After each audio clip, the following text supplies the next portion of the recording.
Hello, my name is Marcus Warner, and today we are going to be continuing work on our piece of epic battle music. Thank you all for the great feedback in the last video, and congratulations on making it this far, because I know that I have a tendency to ramble a bit. In this video we're going to be finishing the piece, and at the same time I'm going to try and answer some of the questions that people had in the comment section of the last video. The first one, and the most popular one, was you show us how you do these certain things in the project, but you don't really explain why, what brings you to write something. And the main answer that I have for that is I don't really know. I'll try one thing out, and if it doesn't work, maybe I'll try something else. But most of the time, I'll just go with what feels right. And what feels right is a combination, I guess, of practice and listening to other music and what people do in other pieces of music. So it's not really something I can explain, but hopefully that kind of answers it. Okay, with this video, I'm fairly confident that the screen recording device is now recording Logic sounds as well, so that when I play something, it should be coming straight through. The only difficulty is I've got to have the headphones plugged directly into the computer, which is a bit of a pain, because as you can tell, this headphone wire isn't the longest, so I need to make sure that I don't lean back. But the next part of this is going to be a break away from the percussion for maybe 4 bars, and then when the percussion comes back in after that, I feel like it should be moving faster and building up towards the end. I'm going to play it on its own.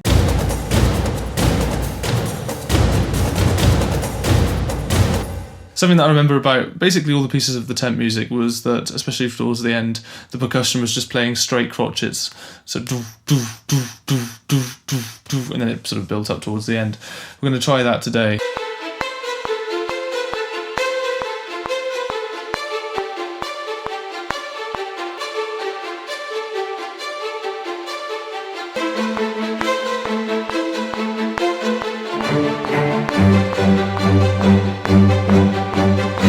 With strings, always remember, once you've got the part down and written, time the beginning of the note so that it plays it exactly on time. If we play it as is, perfectly quantized here,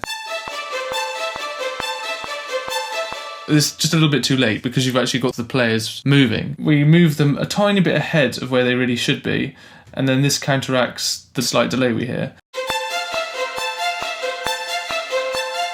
And do the same with the violins too. The samples are all different, so you need to do it for each string. Don't just do the whole string section.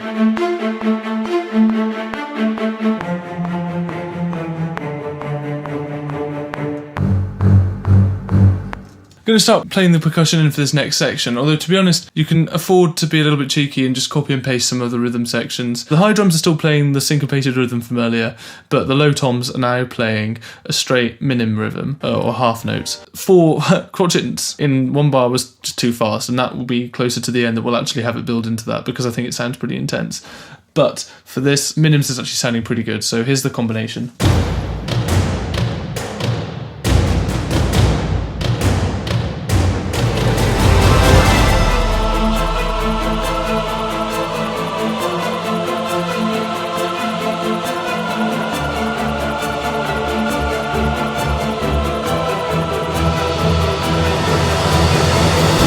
One of the things that was requested in the comments of last week's video was that I talk a little bit more specifically about what I'm writing as I'm writing it, as opposed to sort of showing a big time lapse and then briefly going over everything as fast as I can at the end. So I thought I'd pick out a few specific things to talk about. I obviously can't talk about everything because the video would just be ridiculously long. But here I have a short section that I wrote for the choir. In the real world, you kind of want to write parts that really complements the range of their voices, because that's where they sound best at. But with a VST library, you can kind of stretch them to the upper echelons of what they can... Echelons? Or is it echelons? In doing so, you make something that sounds a lot more epic because it's louder and higher up, but it actually wouldn't sound quite as good in real life. Nonetheless, I'm going to talk about it anyway, what I've done here, because it does work with this genre of music. I'm using Sound Iron Olympus Choir, and it's a little bit confusing looking because sopranos and altos, you play in the middle octave, and then when you switch to the tenors and basses, you play on the same octave, but it sounds an octave lower. So it looks like I've grouped them all quite closely together, when in fact they would look a little bit more like this. I start from the top and then work my way down, and in this instance they're playing a sort of backing to the strings, but it will grow in dynamics to help kind of accentuate the change into the next section.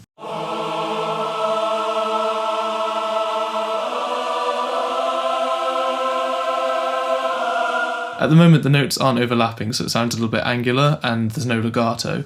But as a piece in its own right, that would sound okay. You actually hear all the chords through what they're singing in the 4 parts, which is what you want. You certainly don't want any of the sections to be doubling. But the sopranos, they hold this which creates a sort of sustained chord. I'm just going to switch to live piano here a little bit. We have the following chords: A minor, F major, D minor, E minor. If I was to play all of these notes to make the perfect chords, it's just a bit boring. One of the most straightforward ways of adding a little bit of spice to these chords is by adding a 7th, like this. And in doing so, we add a few more frequencies into the mix which kind of resonate with our ears in a certain way, and it just makes the sound a little bit more interesting. So the choirs, their job here really is to provide a little bit of that. You can actually still hear the chords that they sing, but we can look at the sopranos and see that even though we've got an F major chord, which is these 2 bars here, you can see here that they actually sing a...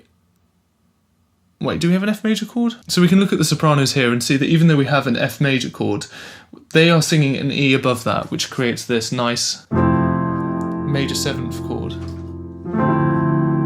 And then the same with the D minor chord. Having an E above a D minor is sus2 or an added 9th, depending on how you want to look at it. In fact, Logic will even tell you at the top. If I just play the 7th, you have this. And then 7th and 9th, or sus2. It's like James Bond or something. Yes, if it was a more major piece, I tend to enjoy adding the 5th of the major scale, which in this instance, if we're in C major, the 5th note is G. Here's a note C. And this is a very grand open sound. Adding in this G sustained across several different chords creates a more grand feeling, and you can hear it in pretty much every piece that I've ever written.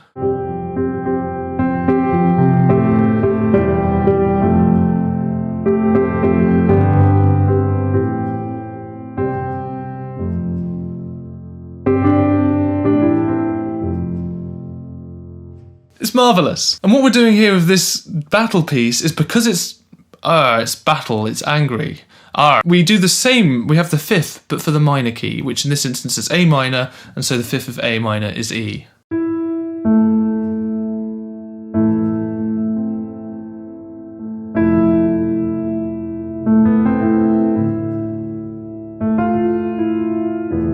And you'll hear it a lot in this piece with the strings, with the brass, that there's E's where there shouldn't be E's, and B's as well, so sustained 2nd note of A minor.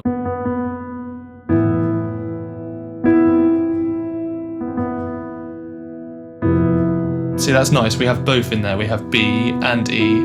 I've taken a huge detour here, apologies. Now we're going to play the D minor chord, but we've still got this B and E, and it still works. Ooh!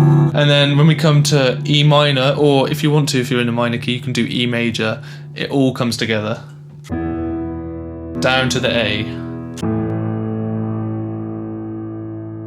So going back now to our choir, I'm going to drag the tenors and basses back down to where they should appear to be. And you can see here that we have a big open A minor here with no 3rd, simply because the strings are covering the 3rd note, which is a C. We have A, E, so it's big and open so that the strings can play in the gaps there. After that, we move up to the 2nd chord, which is F major. And we can hear the F major because you can see here, this is the tenors, they are singing an F, and the basses beneath them are playing a C. And then up at the top, another C sang by the altos, which is again F major chord. And you can see at the top there that the sopranos have brought back that E, which creates a major 7th. We then have D minor, A, D, A, and F.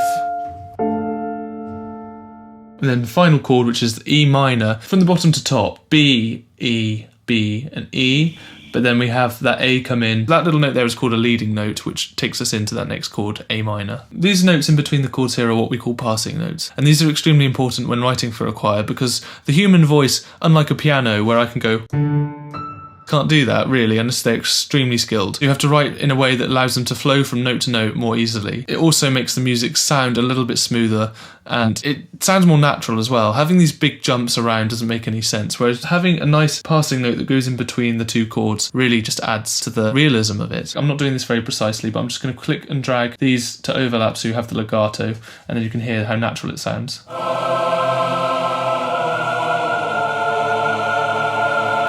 That's writing for the choir. What I'm going to also do is add in some mod wheel data so that they grow in dynamics and get louder towards the end of this phrase, and then we'll move on to the next section.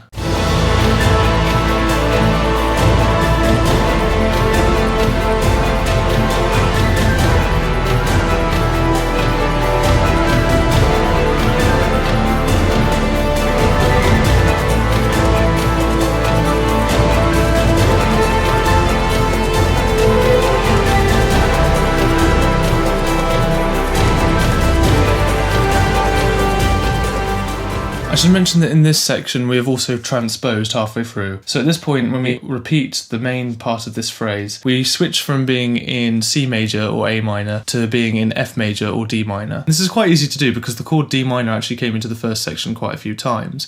It's the second chord in the scale of C major, and it has this kind of unfinished sound to it. So we have C major, then A minor, and then if we go to D minor, it has this unfinished sound to it. And I normally go to F major after this. There's our expectation for if we're staying in the same key, but what we can do is modulate by unexpectedly going to, say, B flat major, which isn't in the key of C major, and it enforces the fact that we've changed now. We're not just playing chord 2 of C major, we're now playing chord 6 of F major.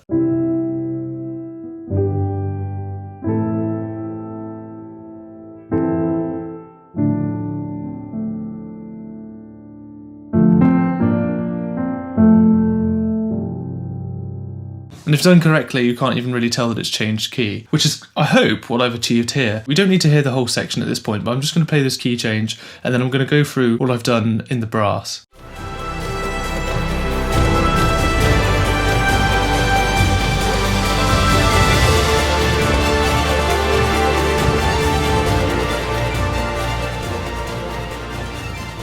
There's a little bit more to add to it still, like choir, but I thought I'd take a moment just to talk about how I write for the brass, and what I've done here in this project is very similar to what I normally do. I don't really recommend writing the same every single time you do a project, but it's a formula that I stick to because it just kind of works, and so I thought I'd share what I'm doing. I'm going to start with the trombones, and before I go any further, I'd like to apologise to any trombone players out there because this is without doubt the most boring part that I write. It wouldn't sound the same without you because we do need that big brassy sound, but I could probably be writing something a lot more interesting here. Do not take this as a DIY guide. I spoke in the last video about how when I write for the strings, I work in a certain way for doing the basses, the cellos and the violas. We have the root note, the fifth and the third covered here between those three instruments. So what I normally do with the trombones is I'll get them to play notes that are missed. So if we look at this chord here, we've got D minor, D an octave above, F, A, and then D again. So here is where all the harmony is, and then there's just a big gap. Then if I look at the trombones, we'll see here that they've filled in some of the gaps. Very simple, very straightforward, and you can find that that normally works throughout most of the piece. Tuba is normally the next part that I write, and again, it's very straightforward. Almost always it's root notes, and the difference between the trombones and the tuba is that depending on what you're writing, the tuba normally requires a lot more breath. In this instance, I normally have them playing on the second beat of every bar, because the trombones have covered the first beat, as well as pretty much every instrument in the orchestra. They hold all the way to the end of the bar. The trombones, on the other hand, because they require space to breathe as well, they play on the first beat of every bar, but then they take their breath at the end of the bar. So basically, where the trombone isn't playing, the tuba is playing instead, and they overlap obviously, but one of them is always covering the other, so you don't really have any noticeable gaps with the brass sound. Unlike the strings, of course, which can just play continuously, the brass players require room to breathe. So I try to write it so you don't really hear the breathing going on too much. They overlap each other. The next part is the trumpets. I think I've already mentioned this, but I don't write for them too often. So they normally play something melodic, or they'll play something rhythmic. In the first section in C major, they are playing our new melody, which I've introduced into this section. This actually harkens back to a lot of the other themes that I've done for this commission. So it does tie in, even though it doesn't really sound very similar to the first melody we heard. It then changes in the second section because the horns take over the main melody and you hear them a lot clearer. And the trumpets don't really need to be there an octave up. It sounds, in my opinion, when the trumpets play exactly an octave above the horns, it sounds a little corny, like a pop brass section. Instead, they switch to doing a more rhythmic, staccato, double tonguing technique.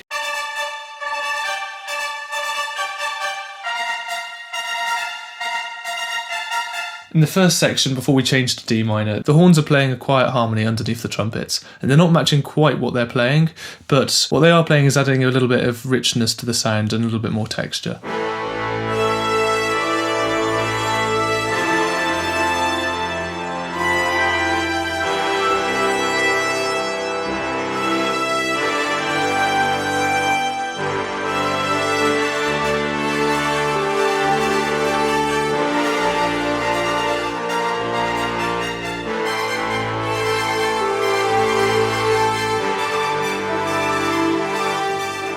Very often when writing for brass, I tend to be a little bit mean with the amount of breathing space that I give them. And in a live situation, I probably would write accordingly or adapt what I've already written. Actually, you can see just from looking at the piano roll that the horns have got a lot more gaps than the rest of the instruments.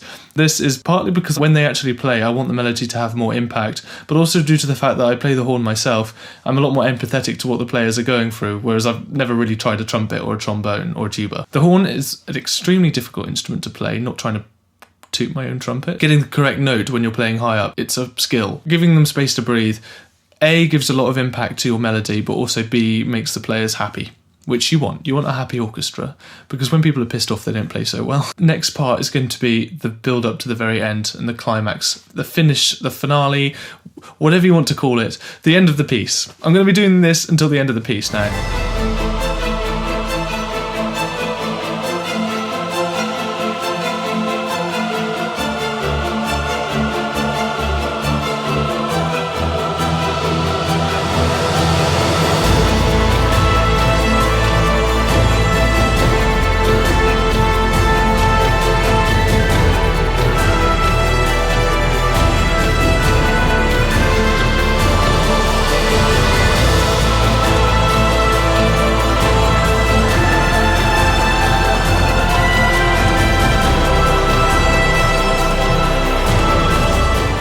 Okay, we've done quite a lot of work since I last spoke. It's coming up on 9 PM. I have my cup of tea, decaf of course, and we're going to talk about what I've written.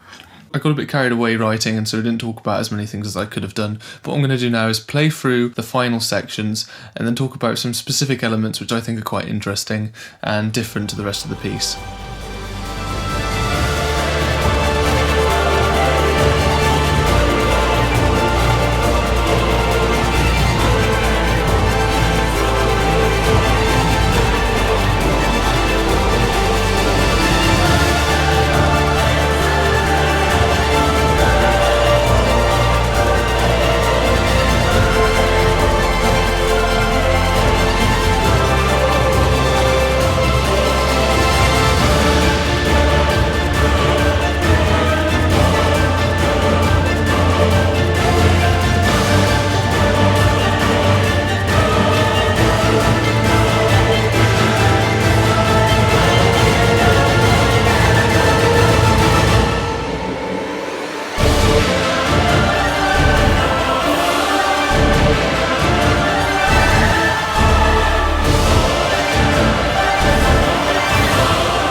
Okay, there's quite a lot going on, so I'm going to start with talking about maybe the thing that stands out the most, which is the choir, which has now changed from doing the slow legato R's to big shouting chants. If I open up Contact and my choir library, which is Soundyne Olympus, they have a phrase builder section, which allows you to create phrases based on various vowel and consonant sounds that they have.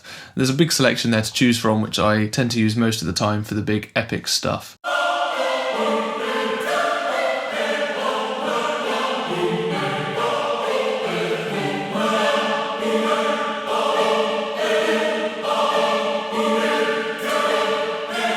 Like with the strings, it really benefits this library when you move the notes slightly ahead of where they actually sound, so that they're dead on the beat, again using the metronome to help you measure. We can hear also that there's a new harmony which we haven't yet heard, which is a diminished chord. A standard minor chord sounds like this. But when we make it a diminished chord, we're essentially squashing it slightly by bringing the notes closer together. Going into sort of fully diminished and half diminished, especially with minor and major chords, can get a little bit tricky, but in this instance, with just a minor chord, if we diminish it, we're taking the third note, this A, and moving it down to be an A flat, which gives us this overall.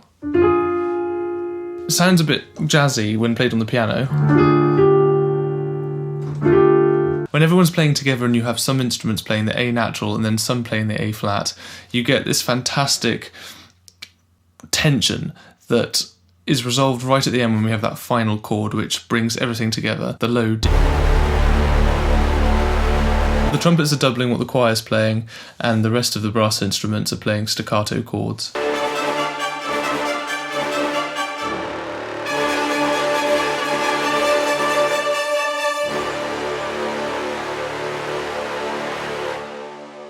Arguably, looking at what's written here, I could say that I might have got a little bit carried away with the violins. Of course, when people are playing in real life, they get tired and their arms ache and they need breaks. This piece is a bit mean, it doesn't really provide much of that. In a studio environment, you can go through part by part and record section by section, which gives people a chance to rest. But even with that taken into account, this is still a pretty fast section of music. I'm also curious to know if there's any violin players watching, please let me know what you think of this.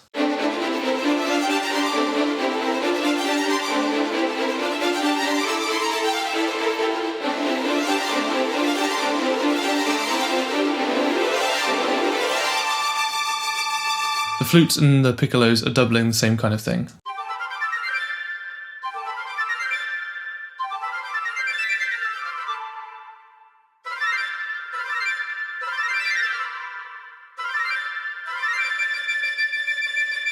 In terms of an orchestral standpoint, I was pretty happy with how that's sounding. I just thought it could have a couple more elements to make it even more epic, and also the context of the commission is that it should be kind of sci-fi-ish at times. In the synth section we have a couple of elements added in for texture and also to bring it back round to being that sci-fi genre. I actually made these sounds using ES2, which is Logic's inbuilt synthesizer. I'd say that it takes a little bit of work and just playing around with octaves and ring modulators, but that coupled to a long glide time and a load of distortion means that you can actually get some pretty decent sounds out of Logic's inbuilt stuff. If I just play them on their own, you can hear these two sounds.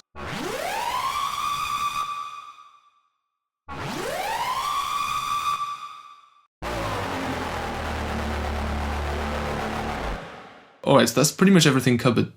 So that's pretty much everything covered today. There's still quite a few more things that I want to go through and add to it, just details. The thing is, as it stands now, this piece is ready to present to the people who've commissioned me. Doing any more to it now is a bit of a risk. Provided they like this draft as it sounds at the moment, the next video is going to be adding the final polishing touches and also recording some live instruments. First and foremost, Fatma Fadel has agreed to sing for this piece and lend her vocal talents, so we're going to go through section by section over Skype or FaceTime and work out what and where she's going to be singing. Since finishing university, we've now moved to opposite ends of the country, so she'll be working remotely and sending me the high quality audio.